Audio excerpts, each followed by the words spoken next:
반갑습니다. 허명 목사입니다. 지금도 인간을 바라보시는 하나님께서는 연민의 정으로 가득 차 있습니다. 살아 숨쉬고 건강하게 활동하고 위대한 업적을 남기며 산다고 해도 죽은 사람이나 다를 바 없기 때문입니다.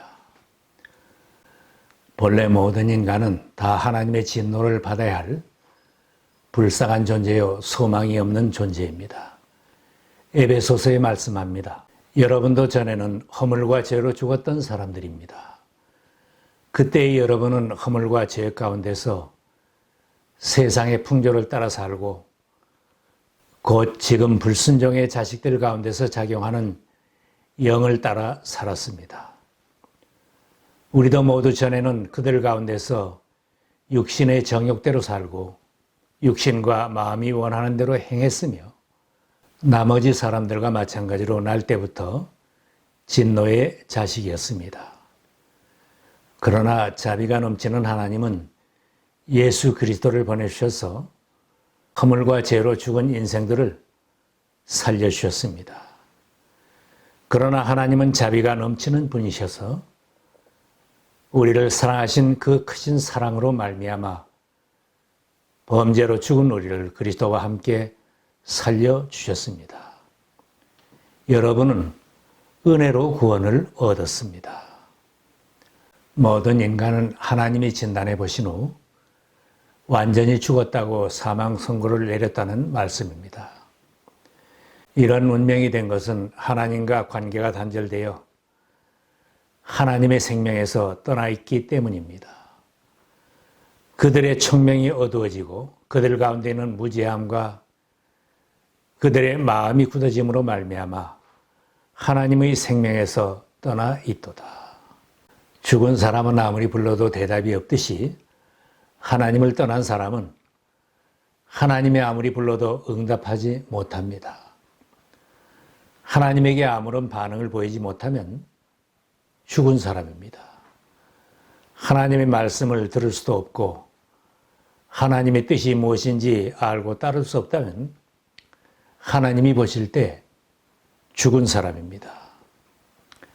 하나님이 말씀하셔도 듣지 않고 명령을 주셔도 행동으로 옮기지 못하면 살아있다고 해도 죽은 바나 다름이 없는 것입니다. 하나님과 단절된 사람이 중립지대에서 편안하게 사는 것은 아닙니다.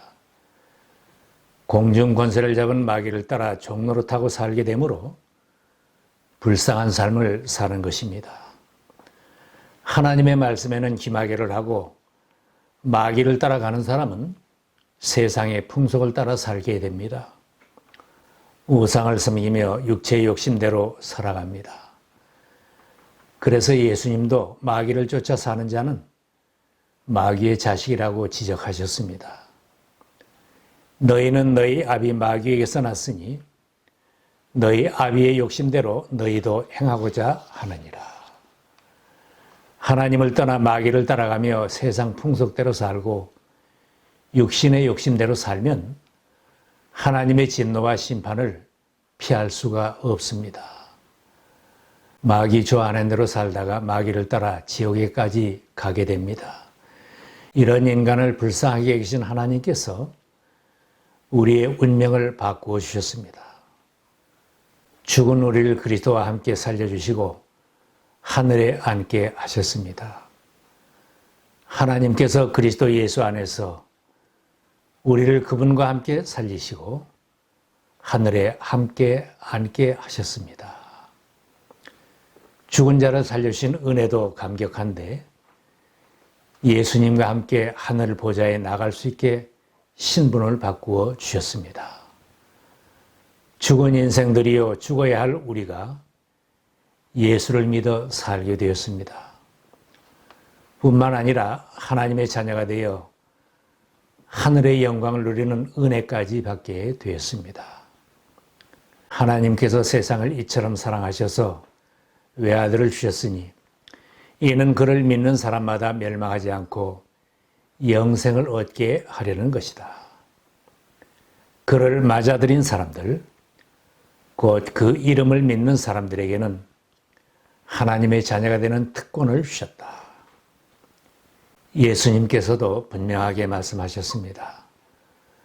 아들을 믿는 사람에게는 영생이 있다. 내가 진정으로 너희에게 말한다.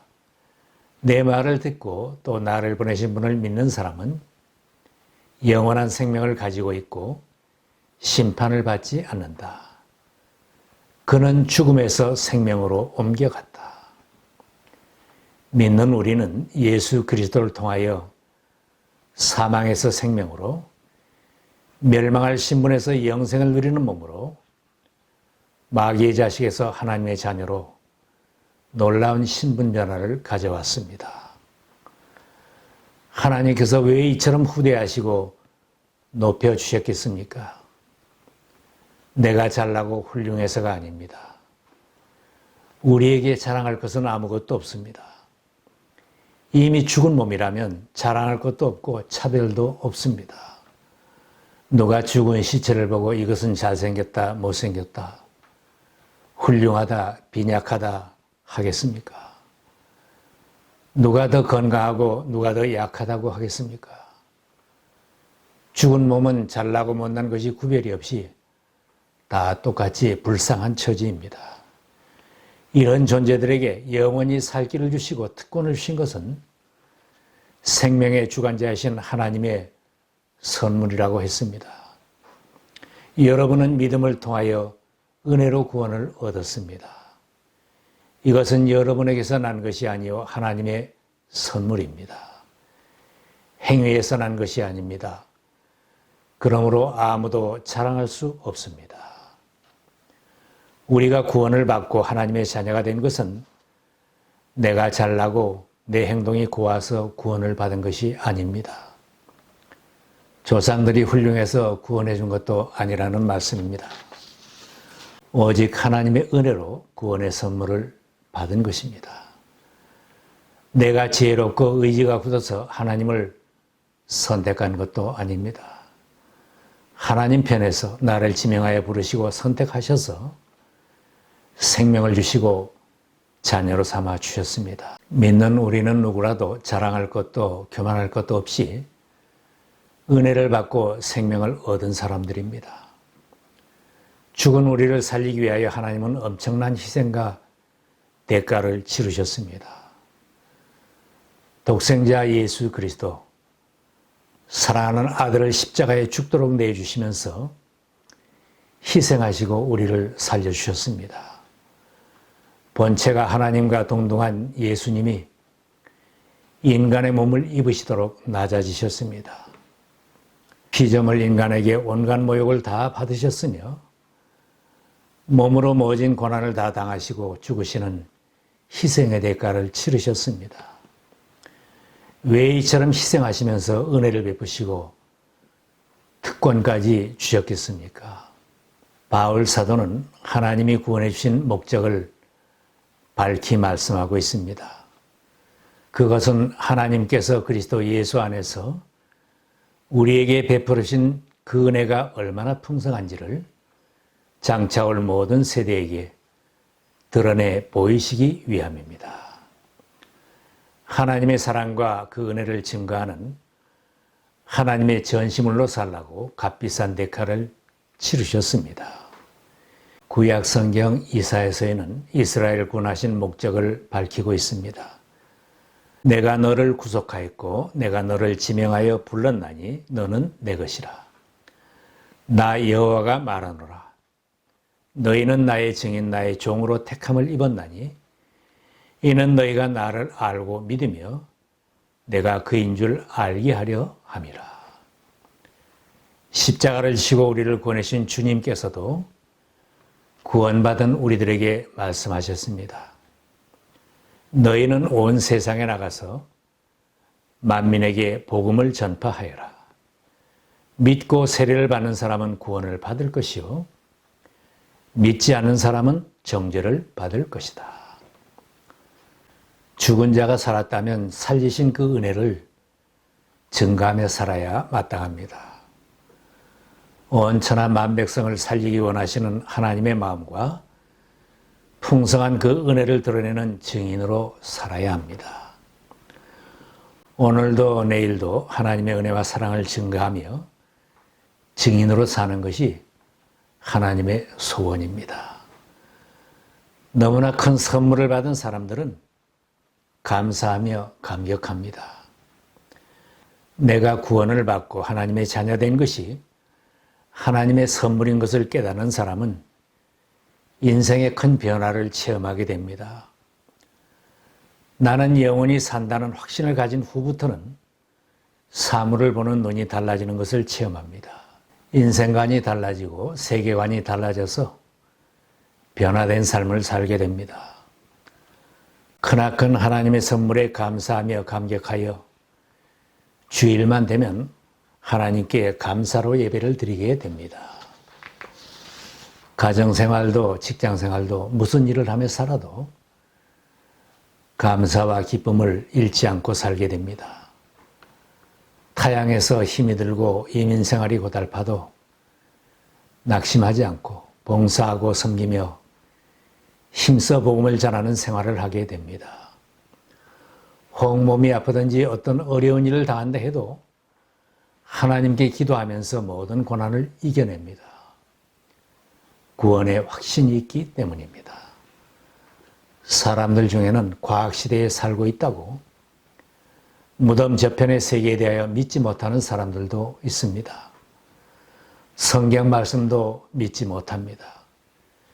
자신이 직접 체험하지 못하면 죽었다 살아난 사람의 이야기도 다른 사람의 간증도 믿지 못하고 의심합니다. 예수님께서 부자와 나사로 비유해서 깨우쳐 주셨습니다. 지옥에서 고통받는 부자가 괴로운 나머지 아브라함에게 간청했습니다. 아버지 아브라함이여, 제발 나사로를 내 집에 보내어서 나의 형제 5에게 경고하여 그들만은 이 고통받는 곳에 오지 않게 해 주십시오. 죽은 사람들 가운데서 누가 살아나서 그들에게로 가면 그들이 회개할 것입니다. 그러나 들려온 대답은 그럴 수 없다는 것입니다. 그들이 모세와 예언자들의 말을 듣지 않는다면 죽은 사람들 가운데서 누가 살아난다고 해도 그들은 믿지 않을 것이다. 모세와 예언자들의 말, 곧 성경 말씀을 믿지 못하면 어떤 다른 방법으로도 믿게 할 수 없다는 것입니다. 성경은 인생이 어디서 왔다가 어디로 가는지를 분명하게 가르쳐주고 있고 무덤 저편에 세계가 있음을 분명하게 가르쳐주고 있습니다. 영생이 있고 심판이 있음을 분명하게 가르쳐줍니다. 예수님은 믿는 사람에게 영원한 생명을 얻게 하려고 오셨습니다. 영생의 선물을 가지고 오신 예수님을 믿고 그 큰 선물을 감사함으로 받아야 합니다. 내가 온 것은 양으로 생명을 얻게 하고 더 풍성히 얻게 하려는 것이다. 주님은 우리들에게 영생을 주시겠다고 하시는데 우리는 도대체 무엇에만 관심을 두고 사는 것입니까? 사도 바울은 하나님의 구원의 선물을 거절하는 자가 되지 말라고 거듭하여 깨우쳐 줍니다. 죄의 삭은 죽음이요 하나님의 선물은 우리 주 예수 그리스도 안에서 누리는 영원한 생명입니다. 인간의 운명을 쥐고 계시는 구원자 예수님께서 나를 따라 영생의 길을 가자고 초청하십니다. 나는 길이요 진리요 생명이다. 나를 거치지 않고는 아무도 아버지께로 갈 사람이 없다. 나는 그들에게 영생을 준다. 그들은 영원토록 멸망하지 아니할 것이요 또 아무도 그들을 내 손에서 빼앗아가지 못한다. 구원의 선물, 영생의 선물을 빼앗기지 않고 우리 모두는 천국에까지 입성하는 승리자들이 다 되시기를 기원합니다.